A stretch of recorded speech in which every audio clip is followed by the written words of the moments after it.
Good morning, folks. Couple of announcements and then a ton of top news and weather. First, the late Michael Steinbacher, may he rest in peace, had his posterity channel hacked last week. Thanks to many of you, we've backed the entire thing up. More on that tomorrow. Today's show hits climate hard. Our third movie coming out at the end of the month is all about that topic. We'll hit plasma cosmology today, the subject of our movie from August 1st, and of course we are just 2 days away from the catastrophe movie right here. But now, we're at spaceweathernews.com and we find the last day on our star relatively calm and quiet. No sunspots or solar flares, and the solar wind eased back considerably, having dropped 40% of its speed in the last 48 hours.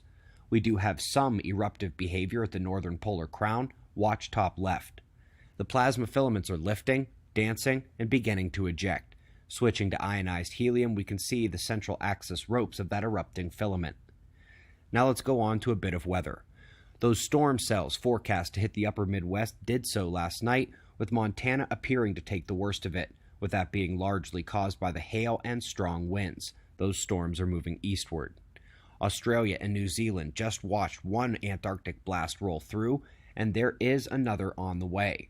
Some areas have set multi-decade record marks for the snow. And that leads us into the news. A team from China has apparently dropped a bomb on the climate change world, the second team in as many months to find solar control of the climate and little to no human influence on climate change. These scientists allegedly go a step further in suggesting the cold snap is coming this century. It has become their major concern, the cold, rather than global warming. One caveat is that the paper has yet to be put online in the journal. They got the article out quick. I will be sure to get that article to you the day it posts online. The other team to find no human climate change was out of Europe, and their paper has been expanded into an article censored by Forbes. Luckily, it has been reproduced by the authors and posted on their own website. Lucky us. An episode of enhanced mass loss at a star has been detected by mapping its solar wind outflow over vast distance. An enhanced mass loss at a star is by far the coolest and most covert way to say nova I've ever heard. Once again, 2 days till our nova and magnetic reversal movie here. A segue into cosmology, 8 new repeating fast radio bursts have been discovered.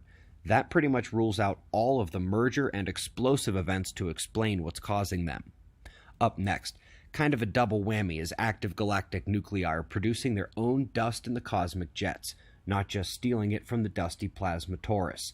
This means that the dust will be hiding electric current and ion density on itself, just like at Enceladus, and it is one more wrench in the idea that nothing escapes a black hole. Let's single out a galaxy. It's our big sister, Andromeda. We're talking dust again here, glowing in infrared, and their accounting of it poses major problems for their understanding of formation and dynamics, or, as they put it puts a challenging constraint on the nature of the dust. Let's end by erasing a puzzle and potentially one of the major problems in mainstream astronomy, the magnetic braking catastrophe. We see galaxies clustered closer together than nearly every model predicts. The bad models, which keep failing, are represented on the right where the stars end up too far apart, while on the left, a new model gives exactly what we see in the cosmos. How did mainstream science fix this? Non-idealized magnetohydrodynamics. That's real-world calculations of plasma physics cosmology. And on behalf of Plasma Everywhere, dear science, you're welcome. We greatly appreciate your support. For more on plasma, see our Plasma Cosmology movie link below. 2 days until the catastrophe movie once again, and once again, climate will be at the end of the month. We've got wind maps and shots of our star to close, and we'll do this all again tomorrow, right here, but right now it's 4:20 a.m. in the new Valley of the Sun. Eyes open, no fear. Be safe, everyone.